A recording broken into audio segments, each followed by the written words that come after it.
Hi, I'm Leora. My parents didn't just skip my wedding, they erased me. No calls, no messages, just silence. But the moment they found out I inherited $947 million, suddenly, they remembered I existed. Now my mother says we need to talk. After years of lies, manipulation, and silence. She used to say, "Don't embarrass this family." But today, she fell to her knees in front of me. What changed? Maybe it's not the money. Maybe it's what she thinks I'm about to do with it. Stick around. There's something she never expected coming. The salt in the air wasn't what made my throat tight. Neither were the lilies in my bouquet, though their scent was strong enough to push back the sea breeze. No, it was the silence. The kind that settles deep inside you when something you've hoped for doesn't come true. I stood there, bouquet in hand, watching as the last guests took their seats. The chapel wasn't big. It didn't need to be. Leander and I had always wanted something small, simple, something ours. Rows of white chairs, candles flickering in mason jars, soft music humming from an old speaker tucked behind the altar. Everything was perfect. Except for the two empty chairs up front.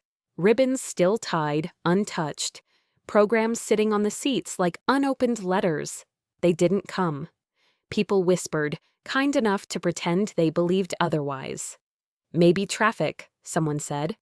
A flight delay, another offered, lips tight, eyes avoiding mine.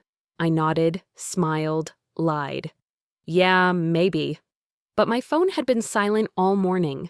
No call, no text, not even a good luck or we're proud of you. Nothing. The last time I spoke to my mother, she said, "You're rushing into things again, Leora. You always do." Her tone was even, like she was reading a weather report. And when it falls apart, don't expect us to clean up the mess. That was 3 weeks ago. She hadn't picked up since. I kept my eyes on Leander as he walked toward me, his smile soft, eyes a little glassy. He looked good in a suit, simple charcoal gray, nothing flashy. That's who he was. Not loud, not dramatic, just steady. When he reached for my hand, I took it and squeezed back. For him, I smiled. For him, I kept my voice steady through the vows, even though each word felt heavier than it should have. You're fine. You don't need them. You're starting your life. But when the officiant asked if anyone objected, and the silence stretched, I felt it. Not relief, not peace, just emptiness.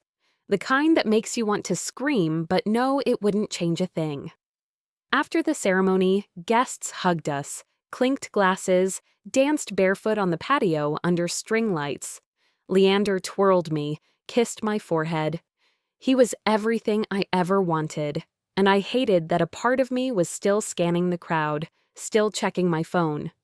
Later, after the cake had been cut and the last dance swayed into a slow fade, he found me sitting alone. The two empty chairs had been pushed to the side, next to the exit. He crouched beside me, hand on my knee. "You want to call them?" I shook my head.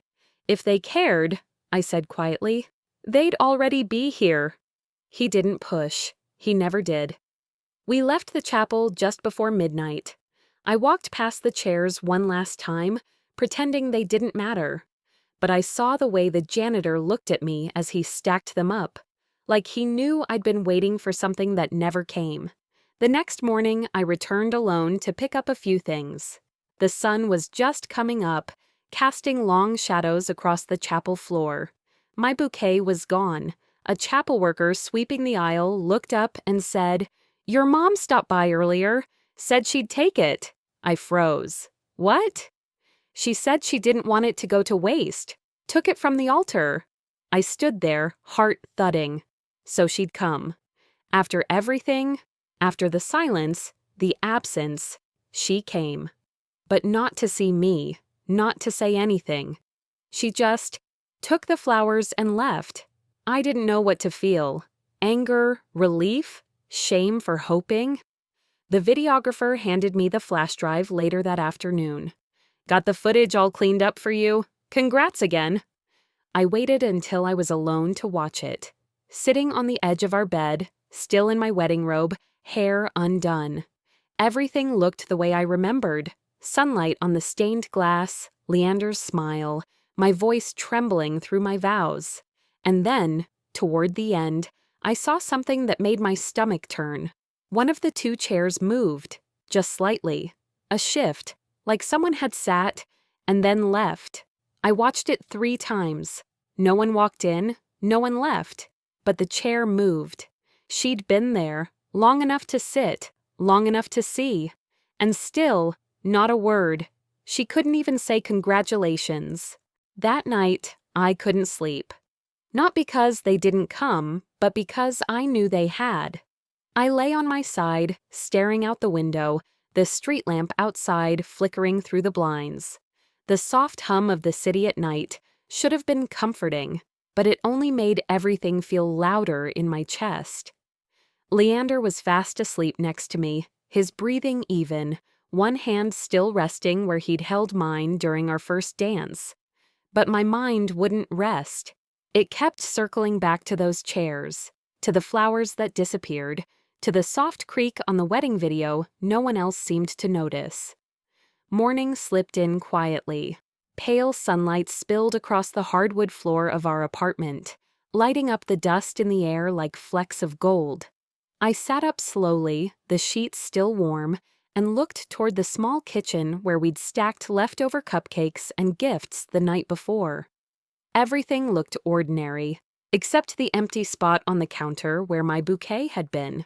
Gone, not even a petal left behind, just that same faint scent of lilies, and something brinnier, like seawater. I opened the fridge, poured a glass of orange juice, and stood by the window, letting the glass chill my hand. The harbor shimmered in the distance. Boats bobbed, a dog barked below. All of it kept moving, like nothing unusual had happened. But something had. She had come. She had stood in that chapel. She had taken my flowers, and then she had left without a word. Why come at all?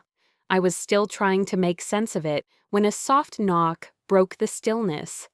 I opened the door to find Aunt Maeve, wind-blown curls, a foil-covered plate in hand, and that same tired smile that always made me feel like a kid again. "I brought cake," she said, "and tea, the kind with the little lavender buds. Thought you might need both." I stepped aside and let her in. "You didn't have to." She shrugged, setting the plate down. "I wanted to." We didn't speak much at first. The kettle whistled low, and I poured the water over the tea bags, while Maeve sliced 2 generous pieces of cake. We sat at the kitchen table, the morning light softening everything, even the silence. "She really didn't show?" she asked gently. I hesitated. Not during the ceremony, but someone said she came by after. Took the bouquet. Maeve's brow furrowed. "You sure it was her?" She told the staff her name. Same voice. Same avoidance. Maeve sipped her tea, eyes on the steam. Maybe that was her way of showing she still cares. I let out a short laugh. Bitter, more bark than sound. "If that's love, it's a cruel one." She didn't argue. Instead, she reached into her bag and pulled out a small photo. A little worn, edges curled. I recognized it instantly. Grandpa Bram standing in front of the lake house, holding up a tiny box. His cufflinks, the ones he only wore to christenings and funerals. The caption on the back, written in his neat, blocky handwriting, read, "For the one who never needed to ask." I looked up at Maeve, confused. "He meant those for you, Leora," she said. "Told me years ago. Said you always showed up, even when no one else did." I stared at the photo, my chest tightening.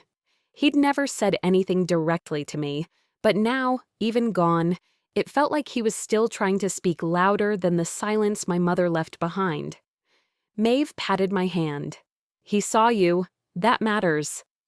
After she left, I sat alone on the couch, phone in hand. Still nothing. No missed calls, no messages.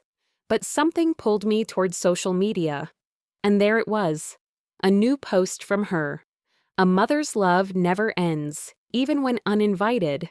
Hundreds of likes, dozens of comments. All strangers praising her strength, her grace, her endless sacrifice. None from me. I stared at the screen, jaw tight. It wasn't the words that hurt, it was the lie.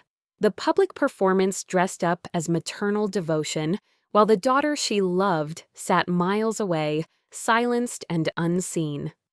I turned the phone face down. That evening, as twilight began to settle and the city lights flickered on one by one, a soft scraping sound came from the front door. I opened it and looked down. No one was there, just an envelope, cream-colored, thick, no name on the front. Inside was a single card, simple, handwritten. Don't let money ruin what little you have left. Her handwriting. My breath caught. What money? What was she talking about? I hadn't inherited anything. Nothing had changed. Not yet. And what exactly did I have left? A few broken traditions? A handful of unanswered calls? I folded the card slowly, then placed it on the kitchen counter next to the teacups Maeve and I had used. Back at the window, I sat quietly, letting the last of the sun warm my face. The same window I'd sat beside as a child at my parents' house, watching the light crawl across the dinner table, hoping that maybe, if I stayed still long enough, they'd notice I was there. Funny how guilt finds its way to your door even when love can't. 3 weeks passed like a slow, stubborn wind. I kept myself busy, or at least tried to. I half-packed some boxes, pretended we were moving soon, even though there was nowhere to go. I told Leander I was just decluttering. Truth was, I needed to feel like I had some control over something. Anything. The wedding flowers had wilted, their stems drooping in a cracked glass vase on the coffee table. Bills were piled on the kitchen counter, unopened. The apartment was too quiet, too still, like it had decided to hold its breath with me. That morning, I was sitting at the counter in my sweatshirt, a cup of weak coffee beside me, scrolling job listings on my laptop with the kind of numb hope only desperation could breed. Creative coordinator, must relocate. Client success rep, unpaid trial first 90 days. My eyes glazed over the same vague promises. I clicked, skimmed, clicked again. Nothing felt real. Then the phone rang. A number I didn't recognize lit up the screen. I almost let it go to voicemail, probably another scam call or worse, a polite rejection wrapped in fake kindness. But something about it made me pause. I picked up. Hello. A smooth, steady voice answered. Ms. Kincaid, this is Silas Mercer. I'm an attorney with Mercer and Langston. I represent the estate of Bram Ellison. I didn't move for a second. The spoon I was stirring clanged against the mug as my hand let go. My grandfather's estate? Yes, ma'am. I understand this is unexpected. Your grandfather passed some months ago. His will was sealed until now. We've recently received authorization to begin proceedings. You've been listed as a primary party of interest. I leaned forward, blinking at the screen of my laptop, but not really seeing it anymore. I hadn't spoken to him in years, over 10, maybe more. I'm aware, he said, without judgment. He made very specific instructions that you be contacted personally when the time came. He remembered me? I whispered. Silas paused. More than you know. I sat there for a moment, silent, trying to let the words settle. I couldn't remember the last time anyone said something like that about me, not without a price tag attached. After I hung up, I stared at the kitchen wall for a good while. The paint had chipped by the corner where Leander's guitar leaned. I traced it with my eyes. Still there, still ours. Then I stood, walked to the bedroom, and nudged him gently. He opened one eye. You okay? There's going to be a will reading, from my grandfather. He rubbed his face, sat up. Bram, the one your mom? I nodded. Silas Mercer. He said I'm part of the estate. Leander didn't say anything at first. He just looked at me carefully, like he was deciding which version of the truth I needed to hear most.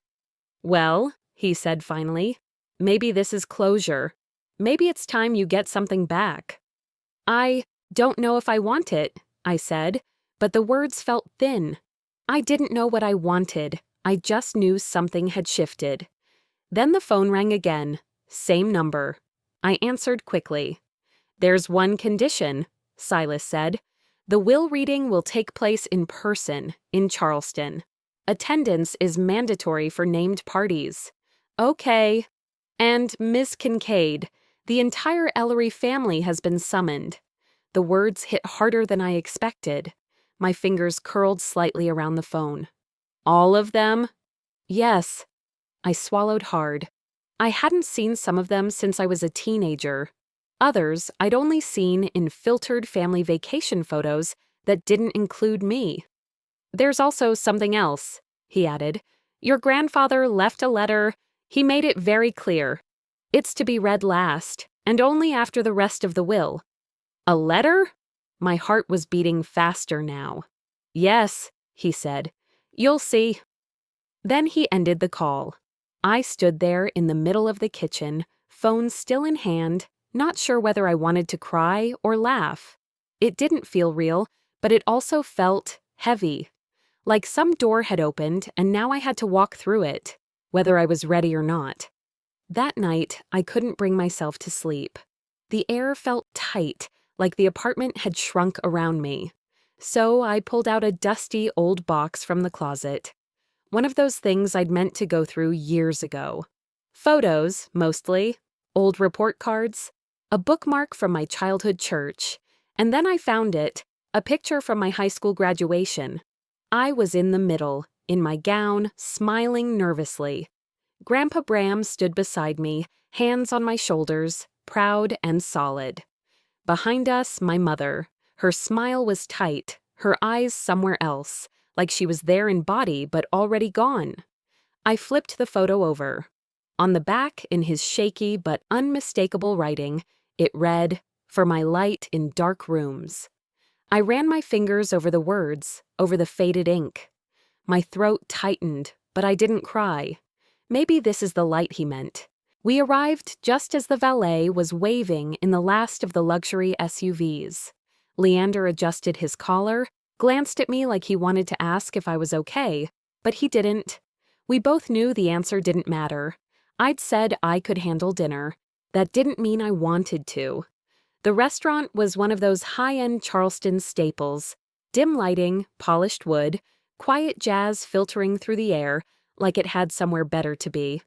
The kind of place that made you feel underdressed no matter what you wore. We stepped inside, and there they were, my mother, Rowan, and Neve, seated at a corner table already halfway through their wine. Of course they were early. Of course they started without us. My mother looked up first. Her smile was all teeth, no warmth. "Oh, you did come." Every syllable was dipped in syrup and served with a side of judgment. Rowan barely looked up from his drink. "To family," he said, lifting his glass. "The ones who show up when it matters." I slid into the seat across from him and met his eyes. "Funny, I thought that was supposed to be my line." Neve gave a quick laugh, then busied herself unfolding her napkin. Awkward was oxygen at that table. You didn't have to look for it. You breathed it in. The waiter approached, all polite smiles and careful steps. Orders were made. No one asked what I'd like. They assumed I'd go along with whatever was chosen. Salmon, probably. My mother always thought it was ladylike. Conversation flowed like water over glass, smooth on the surface, sharp underneath. Maris complimented Neve's foundation for military families.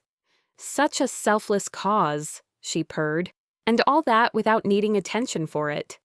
Neve blushed. She turned to Rowan, hand on his forearm, like she hadn't iced him out of affection when we were kids. And Rowan's new firm. Such quick growth. You must get that drive from Bram. She never once asked about my wedding. Not the dress, not the ceremony, not even how I was adjusting to married life. As if it hadn't happened. As if I wasn't a bride 3 weeks ago. Then, midway through the second course, Silas appeared, calm, composed, carrying a simple white envelope. He handed it directly to my mother, gave her a polite nod, and disappeared like a man who knew not to linger near fire. She tucked the envelope into her purse without looking at me. It was so perfectly choreographed, I almost laughed. Almost. She waited until dessert to lean forward, that smile returning, practiced and precise. Sweetheart, don't forget where you came from. That sentence had been her favorite leash. It used to snap around my neck whenever I dared to want something different. I felt my fork pause mid-air, not shaking, not dramatic, just still. Leander placed his hand on mine under the table. Not squeezing, not pulling, just there, solid, real. Then Neve, in her well-meaning oblivion, decided to play peacemaker. You know, your mother cried the day she heard about your wedding, she said with a smile. She said it felt like losing a daughter. Maris smiled, like it was true, like it hurt. I looked straight at her. You can't lose what you already threw away. Silence. The kind that pulls all the air out of the room. No one moved, no one breathed. Then Rowan cleared his throat, like he could scrape off the moment and move on. They tried, but the evening was already cracked. When the check came, my mother insisted on covering it. It's what your grandfather would have wanted, she said. I didn't argue. I didn't say a word. We just stood, made our way outside. The air was cool, the kind that sits on your skin without asking permission. As Leander went to get the car, Rowan caught up to me near the entrance. You really think he left you anything? His voice was low, not cruel, just certain. Don't embarrass yourself tomorrow. I turned toward him slowly. Is that what you're afraid of? Embarrassment or truth? He didn't answer. Leander pulled up. I got in without another word.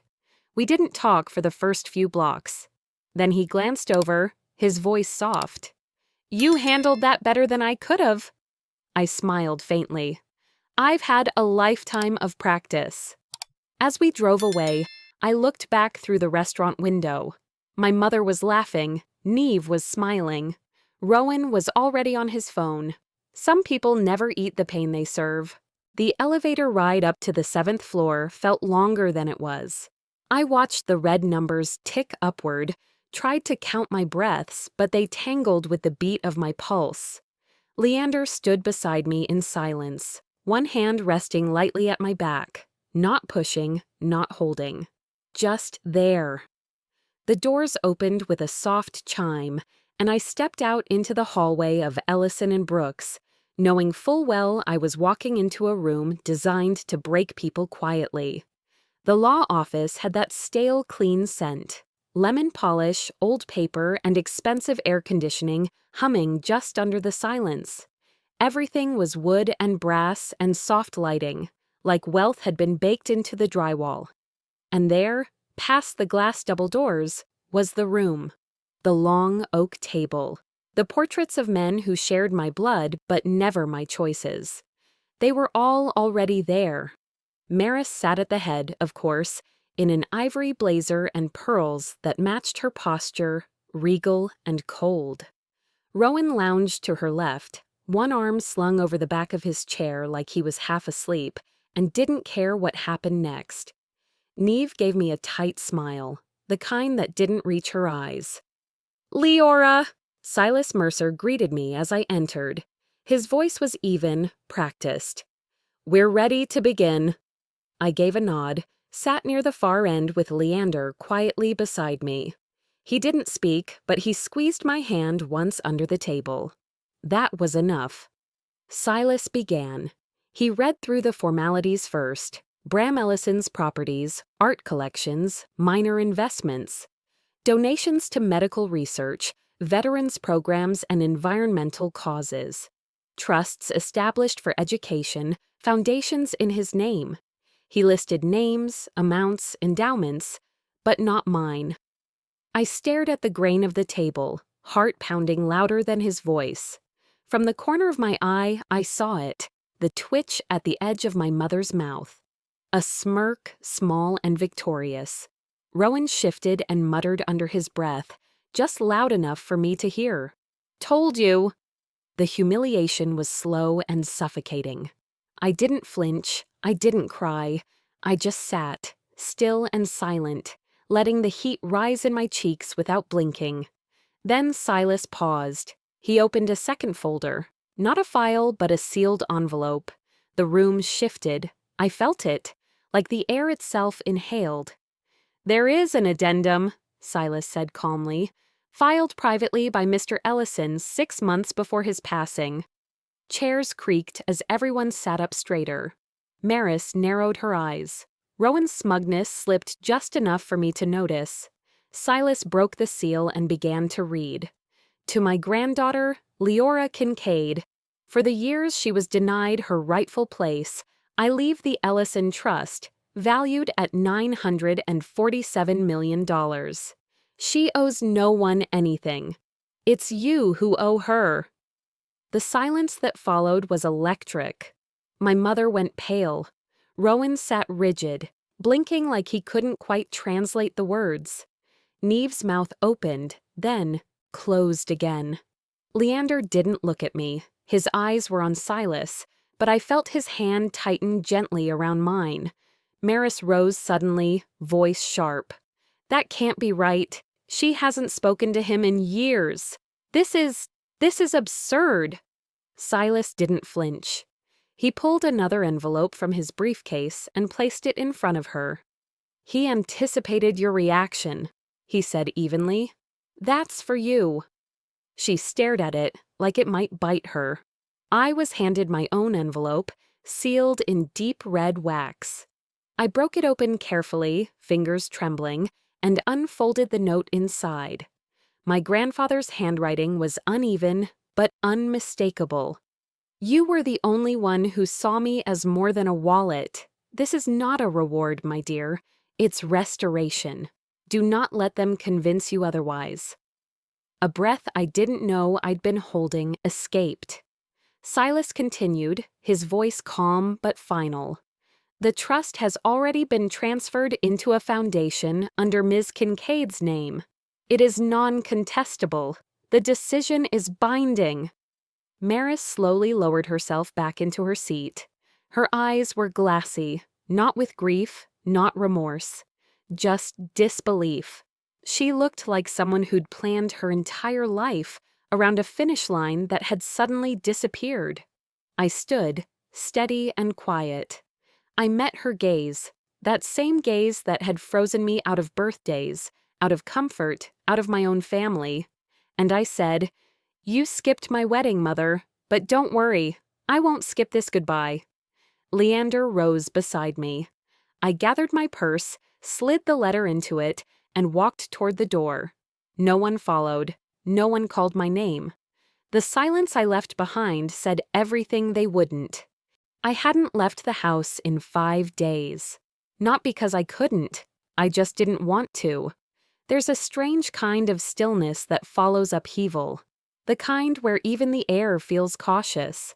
I spent most of those days wrapped in soft silence, nursing mugs of tea that went cold on the counter, answering no calls, deleting emails without reading them. Each one, no matter how politely worded, smelled of a setup. Concern had a new costume. It wore family crests now. Outside, rain tapped against the windows in slow rhythm. The gray sky matched the weight in my chest. Not sadness exactly. More like the space left behind after you finally stop hoping someone will change. At 4 p.m., the first knock came.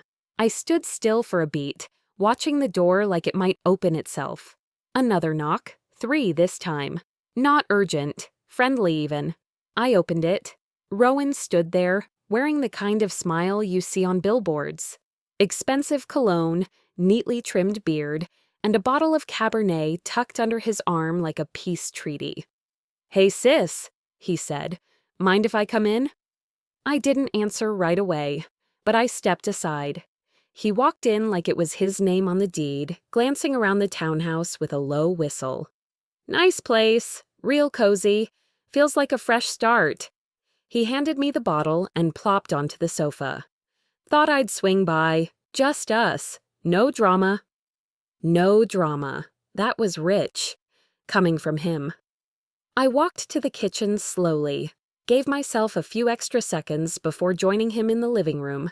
He was already talking about the will reading, the storm it caused, the disbelief in the family chat, as if I hadn't lived it firsthand. "I mean," he said with a chuckle, "Grandpa Bram, right? Always full of surprises." I let him talk. He was good at it, weaving stories around awkward silences, brushing tension under clever phrasing.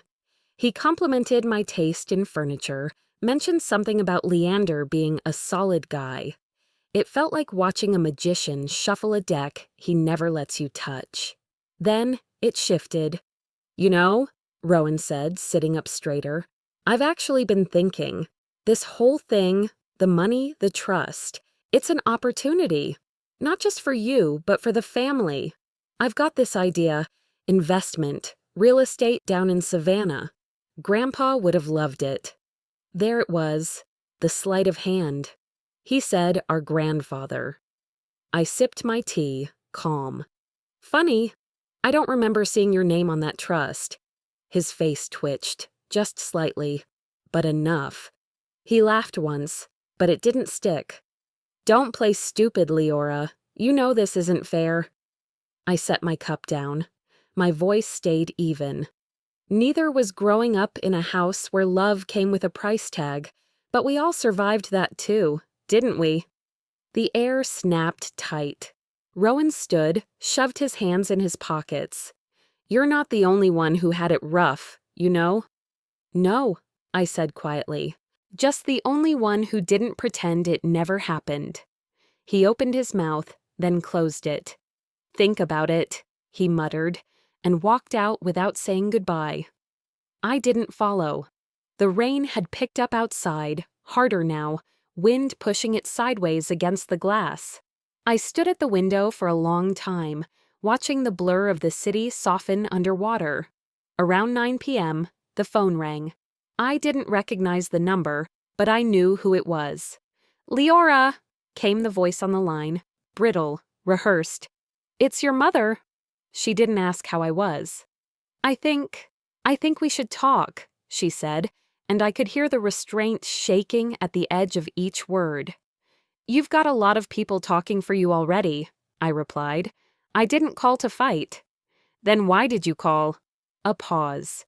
She went on, about the will, the confusion, how things got out of hand.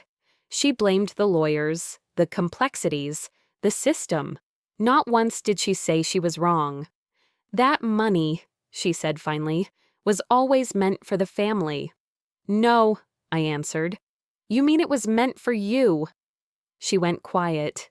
Then, a confession. So small I almost missed it. "I came to your wedding," she said, her voice shaking. "I didn't stay, but I was there, for a moment." "Why?" I asked. "I got a letter from Bram's lawyer, weeks before. He told me what he'd done. I went to talk you out of it." I felt my knees lock in place. "You didn't skip my wedding," I whispered. "You skipped my life." She didn't argue. I ended the call. Leander came in from the hallway, having heard more than I wanted him to. He didn't say much, just stood there with his arms crossed, watching me steady myself. "Maybe she's desperate," he said quietly. I nodded once. Desperation isn't new in my family. It's tradition. I turned back to the window. The rain was relentless now, streaking down in narrow rivers, and somewhere in the shadows, I heard my grandfather's words again. "This is not a reward. It's restoration." "Money doesn't change people," I said under my breath. "It just unmasks them." By Sunday morning, the rain had stopped, but the air still smelled like something unresolved. The streets outside were slick with reflections of the sky, and my townhouse felt too quiet, the kind of quiet that warns you it won't last. I was cleaning up breakfast dishes when the doorbell rang. Once, then again, softer. When I opened the door, my mother stood there. Maris Ellery, perfectly composed, pearls at her neck, hair pinned just so, but her eyes betrayed her. They were rimmed red, not from tears, but from exhaustion, from losing control. "Can we talk?" she whispered, clutching her purse like it was the last thread keeping her from falling apart. I stepped aside. "You already are." She hesitated, then entered. Her perfume, that same sharp floral scent from my childhood, filled the space before she even sat down. She glanced around the living room like she was taking inventory of what she'd lost. We sat across from each other, the air between us heavy with every word we hadn't said in years. "You've always misunderstood me, Leora," she began softly. "Everything I did was for the family." I smiled faintly. "You mean everything you did was for control?" Something flickered in her eyes, hurt, then fury. "You make it sound cruel." "It was." Her breath caught. Then, as if she'd rehearsed it, her tone softened again. "I wanted to protect you. The world isn't kind to women who—" I cut her off. "Who think for themselves. Yeah, I learned that from you." The calm cracked. She slammed her purse down, and a folder slid out, papers spilling across the coffee table. I saw the letterheads before I even picked one up. Legal filings, financial reports. I skimmed the top page. My name, her signature, the words mental coercion. My stomach turned cold. "You tried to destroy me," I said, voice low, steady. "Legally." She straightened her back. "You left me no choice. You humiliated me in front of everyone. Do you know what that felt like?" "Yes," I said, "for 28 years." For a moment, she said nothing. Her face twisted, not from anger this time, but something closer to surrender. She sank back into her chair, shoulders trembling. "I just wanted to keep the family together," she whispered. "After your father left, all I had was reputation." I stared at her. "And I was the price you paid for it." The words landed between us, and for the first time, she didn't deflect them.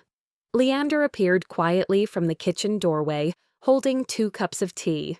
He placed them on the table, met my eyes, a silent question, then left again. Even he knew this wasn't a conversation anyone could mediate.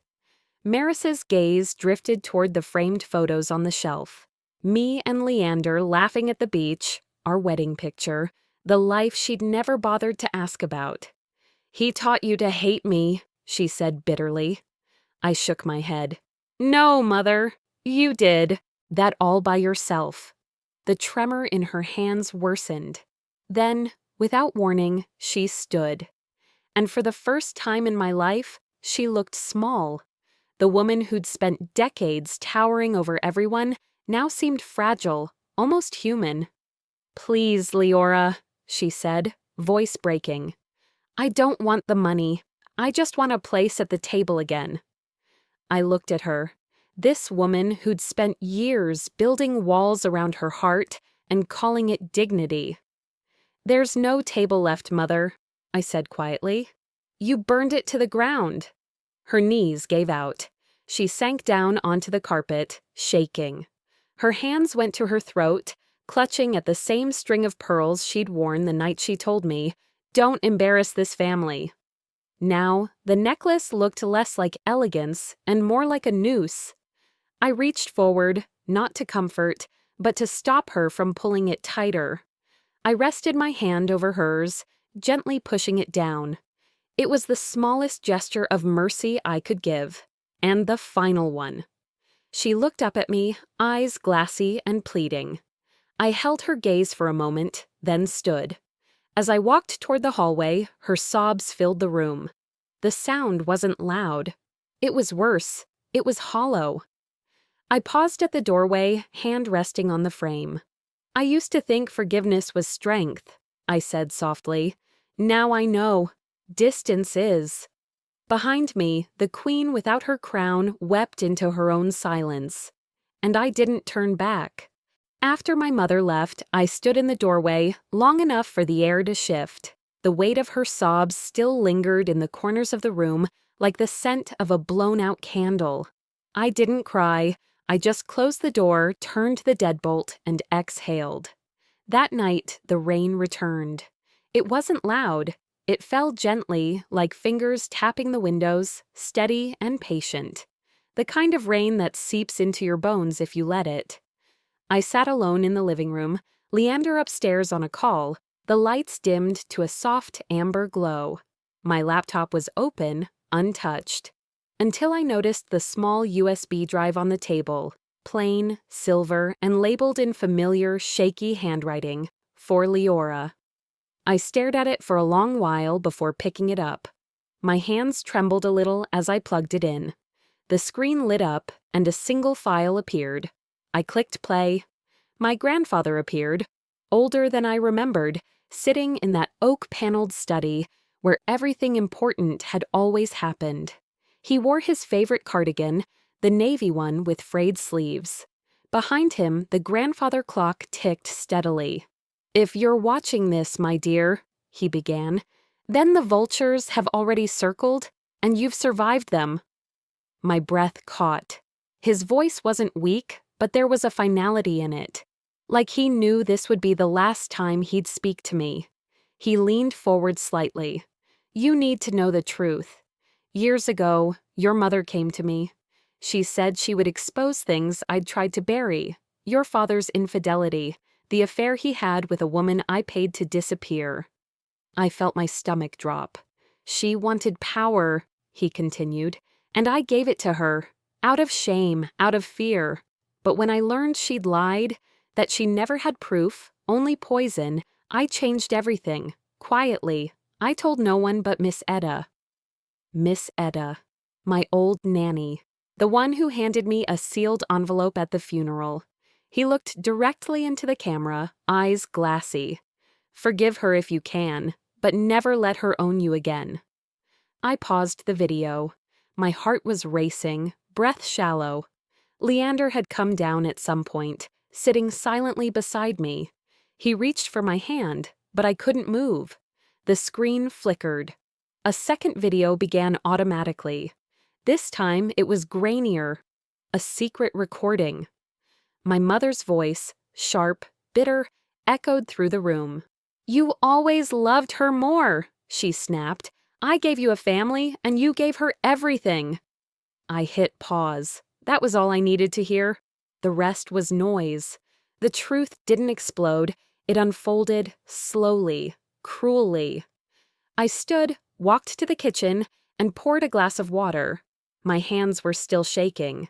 Leander followed, speaking gently. "Do you want to talk about it?" "No," I said. "I want to send it to Silas." Within minutes, my lawyer was on the phone. "She's trying again," Silas said. "Filed an emergency motion to freeze the trust. Claimed ethical concerns. Said you manipulated your grandfather in his final weeks." I almost laughed. "Of course she did." He cleared his throat. "That video changes everything. It's dated, notarized, includes her confession. I'll submit it immediately. Would you like it kept sealed?" I looked out the window. The rain had picked up, hitting the glass in slanted sheets. "No," I said. "Let it be public record." Silas paused. "You sure?" "Yes." It was time the truth stopped whispering and started speaking for itself. I sent the file with a single line. "This is her legacy, not mine." Afterward, I shut my laptop, walked back into the living room, and saw the pen. The one my grandfather always used, gold, heavy, slightly worn. The same one Miss Etta said he used to sign his final will. It rested on the desk, untouched for weeks. I picked it up, ran my thumb over the engraving. His initials were barely visible. That night, I dreamed of him. He was seated in his study, calm and smiling faintly. He handed me the pen, no words. Just that quiet look he used to give me when I solved something before anyone else. When I woke up, I didn't cry. I walked over to the window, watched the storm blur the city lights, and for the first time in my life, I wasn't waiting for anyone to fix it. Not my father, not my mother, not even him. For the first time, I whispered, I felt free, not rich, not avenged, just free. The first thing I heard that morning was the radio. Leander had left it on low in the kitchen, the familiar hum of local news drifting in from the other room. And in other headlines, the Kincaid Trust controversy has finally reached its quiet conclusion.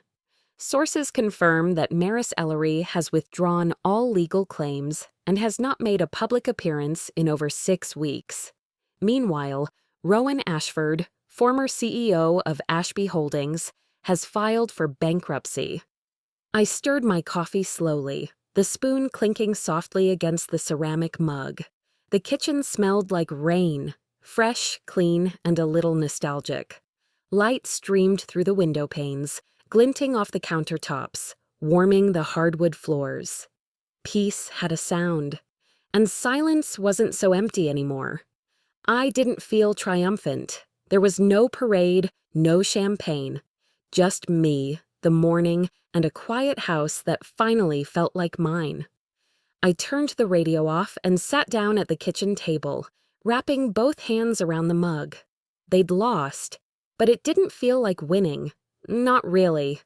When Silas arrived, I was already dressed and ready, though I wasn't sure why. Maybe because it was the last time I'd see him in this role, not just as my lawyer, but as the man who'd helped carry the weight of my family's chaos for months. "Place hasn't changed," he said, stepping inside, holding a slim folder. "Neither have I," I replied, offering a half smile. "But somehow everything feels different." He nodded, setting the folder down and taking a seat. We didn't need much small talk. Everything that had needed to be said had already been bled out, word by word, call by call, courtroom by courtroom. "These are the final documents," he said, sliding the papers toward me. "The foundation's officially yours. Bram's estate is fully closed. And your name, well, it's on more lists than you can count. Donation requests, speaking invitations, media features." I raised an eyebrow. "You've become something of a symbol, Leora." "That was never the goal," I said, brushing a crumb from the table. "I just wanted peace." He paused, then pulled one last envelope from his briefcase. This one older, yellowed at the corners. "This was found in Bram's safe last week. No one saw it until the final key was turned. It's addressed to you." I stared at the envelope for a moment before taking it gently from his hand. Bram's handwriting danced across the front. I opened it carefully, unfolding a single piece of paper, one line. "Legacy is not what you inherit. It's what you leave intact." No signature, no date. But it didn't need one. The words settled into my chest like a weight I didn't know I'd been waiting to carry. Later that day, I sat at my desk, that old gold pen in hand, the one Bram used to sign everything that mattered. I signed the document establishing the new fund, a scholarship in his name for girls like me, girls whose families never saw them, girls who weren't invited to the table but learned to build their own, not as an apology, as a correction. Leander came home early that evening.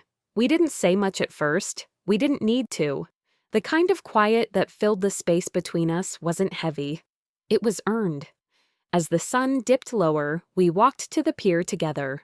The sky turned soft gold, the water shimmering like a mirror for everything we'd survived. "You think they'll ever understand what they lost?" he asked gently, slipping his hand into mine. I took a moment, watching the waves roll in. "Maybe," I said, "but that's no longer my burden." He nodded, and we kept walking. Each step felt lighter, each breath easier. I stopped near the edge, letting the wind play with my hair. The ocean stretched out endlessly, constant and unmoved. "Freedom isn't loud," I said quietly. "It's the silence after you stop explaining yourself." And for once, I didn't feel the need to be heard. I just let it be still. The world would keep spinning. Scandals would fade, names would shift. But somewhere out there, a girl would get a letter one day. A scholarship in her name. A path no one had given her before. And maybe she'd sit at her own table, in her own home, and feel what I felt now. Not revenge, not power, peace. They forgot my wedding, but they'll remember my peace.